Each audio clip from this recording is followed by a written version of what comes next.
ಅಪಮಾನಕ್ಕೆ ಗುರಿಯ. ಅದಕ್ಕೆಲ್ಲ ನಾನೇ ನನ್ನನ್ನು ಕ್ಷಮಿಸುತ್ತಲ್ಲ. ದುಃಖಿಸಬೇಡ. ಗಂಗೆಯ ಪವಿತ್ರವಾದ ಜಲದಿಂದ ನಿನ್ನ ದುಃಖವನ್ನು ಸಮನವಾಗಲಿ. ಇದು ನಿನ್ನ ತಪ್ಪಲ್ಲ ತಾಯಿ, ನನ್ನ ಪೂರ್ವ ಹಾಕಿದ ಕರ್ಮ ಫಲ. ಅದರಲ್ಲಿ ನೀನೇನು ಮಾಡಬಲ್ಲೆ ಮಗನೇ. ಆದದ್ದು ಹಾಗೆ ಈಗಲಾದರೂ ಪಾಂಡವರೊಡನೆ ಸೇರಿ ಸೌಖ್ಯದಿಂದ ಬಾಳ. ವೈರಿಗಳಾದ ಕೌರವರೊಡನೆ ಸೇರಿ ಪಾಂಡವರಿಗೆ ಕೇಡನ್ನು ಹಾರೈಸಬೇಡ. ಸೌಭಾಗ್ಯದಾನ ಮಾಡಿ. ಇದು ಸಾಧ್ಯವೇ ಪರಮಾತ್ಮ, ಸಾಧ್ಯವೇ ತಾಯಿ.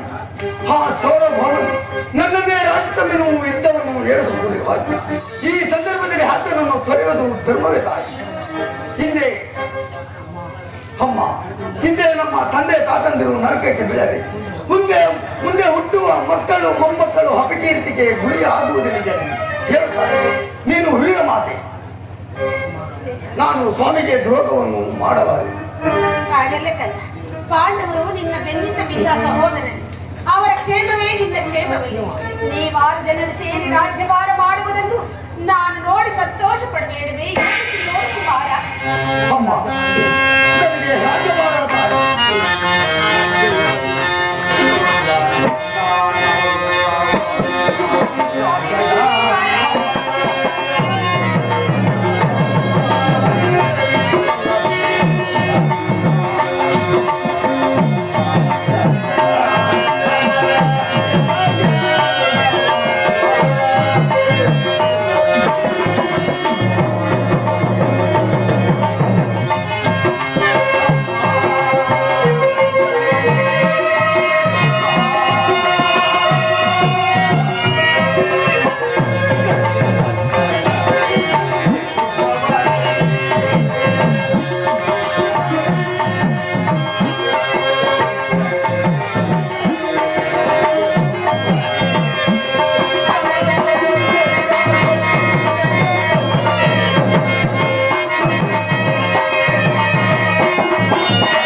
ನಾನು ಎಂದಿದ್ರು ಓಡುವ ಸೂತನು ನನಗೆ ರಾಜ್ಯಭಾರ ತಾಯಿ.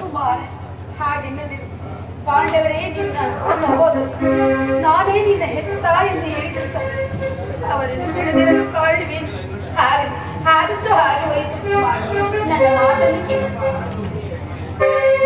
ಯುದ್ಧ ರಂಗದಲ್ಲಿ ಪಾಂಡವರು ನಿನ್ನ ಕೈಗೆ ಸಿಕ್ಕಿದರೆ ಅವರನ್ನು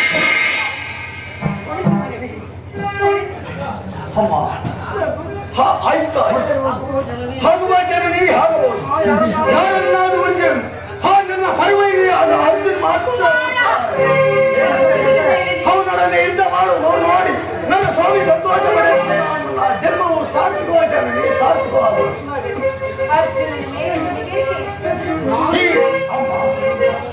ಅವನು ನನಗೆ ಭರಮವಾಗಿ ಈ ಪ್ರಪಂಚದಲ್ಲಿ ನಮ್ಮ ಇಬ್ಬರಲ್ಲಿ ಒಬ್ಬರಿಗೆ ಮಾತ್ರ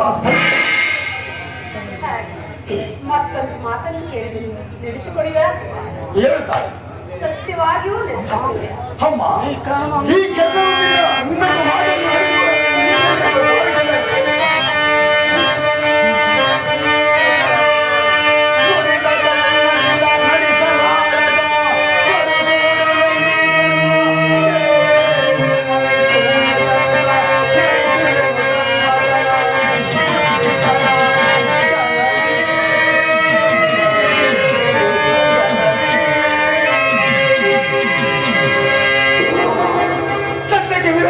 ಮಾತು ಯಾವುದಿದ್ರು ಸರಿ ಸತ್ಯವಾಗಿ ನಡೆಸಿಕೊಳ್ಳುತ್ತಾರೆ.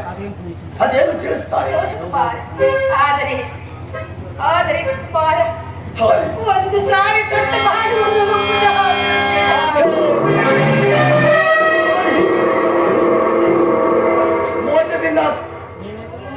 ಮೋಚದಿಂದ ದೇವೇಂದ್ರನು ಕವಚವನ್ನು ಅಪಹರಿಸಿದನು. ಅವನ ದುರದೃಷ್ಟಿಗಾಗಿ ವಿಜಯನು ಬಿಲ್ಲನ್ನು ಬಿಸಾಡಿದನು. ಕಲಿತ ವಾಸ್ತವಿದ್ಯವನ್ನು ಗುರುಗಳ ಸಾಮಚಾರಕ್ಕೆ ಸಿಕ್ಕಿ ಈಗ ನನ್ನ ಎತ್ತ ತಾಯಿ ಕೊಂದಿದೇವಿ ಬಂದು ದೊಡ್ಡ ಬಾಣವನ್ನು ಪುನಃ ತೊಡೆದ ವಾಗ್ದಾನ ಹೇ ಕೃಷ್ಣ, ನಿನ್ನ ಕುಡಿದು ಬಾಯು ಕಳಿಸಿತು ತಾಯಿ. ಇನ್ನು ಪಾಂಡವರಿಗೆ ಜೀವ ಆಗೋ ತಾಯಿ, ಇನ್ನು ಭಯಪಡಿ ಬೆಳೆಸಿದರು. ಭೀಷ್ಮ ದ್ರೋಣಾದಿಗಳು ಅಶ್ವತ್ಥಾಮ ಎಲ್ಲರೂ ಒಂದು ಕೈಯಲ್ಲಿ ನನ್ನ ಕುಮಾರರು ಪಾಂಡವರು ಮಾತ್ರ ಏಕಾಂಗಿ ಪಾಂಡವರ ಹೊರಗೆ ನಮ್ಮ ಭಯ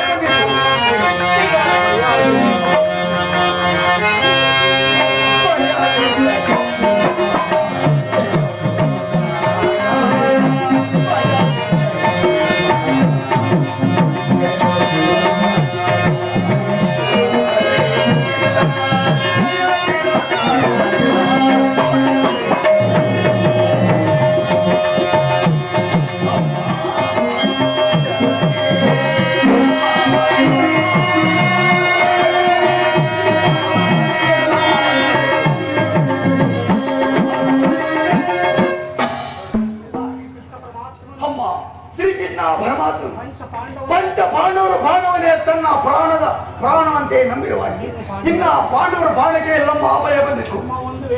ಅಮ್ಮ ಒಂದು ವೇಳೆ ನನ್ನಿಂದ ಅರ್ಜುನೇ ಅರ್ಜುನಿಂದ ನಾನೇ ನಿನಗೆ 5 ಮಕ್ಕಳು ಉಳಿದಿರುತ್ತಾರೆ. ಅಮ್ಮ ಇದೊಂದು ಮಾತನ್ನು ನಡೆಸಿಕೊಡ್ಬೇಕೆಂದು ಬಹುವಾಗಿ ಬೇಡಿಕೊಳ್ಳಿ. ಏನೆಂದರೆ ಈ ಯುದ್ಧವು ಮುಗಿಯವರೆಲ್ಲ ಹೊರಗೂ ನಿನ್ನ ಮಗನನ್ನು ನನ್ನಲ್ಲಿ ಯಾರೆಲ್ಲ ತಿಳಿಸಬೇಡ. ಅಮ್ಮ ಕೊನೆಯದಾಗಿ ಇದನ್ನು ಮಾತನ್ನು ನಡೆಸಿಕೊಡ್ಬೇಕೆಂದು ಬೇಡಿಕೊಳ್ಳಿದ್ದೇನೆ. ಏನೆಂದರೆ ಈ ಯುದ್ಧದಲ್ಲಿ ನಾನು ಮಾಡಿದ್ದೇನೆ ಸತ್ಯ ಕೈಯಿಂದಲೇ ನನ್ನ ಉತ್ತರ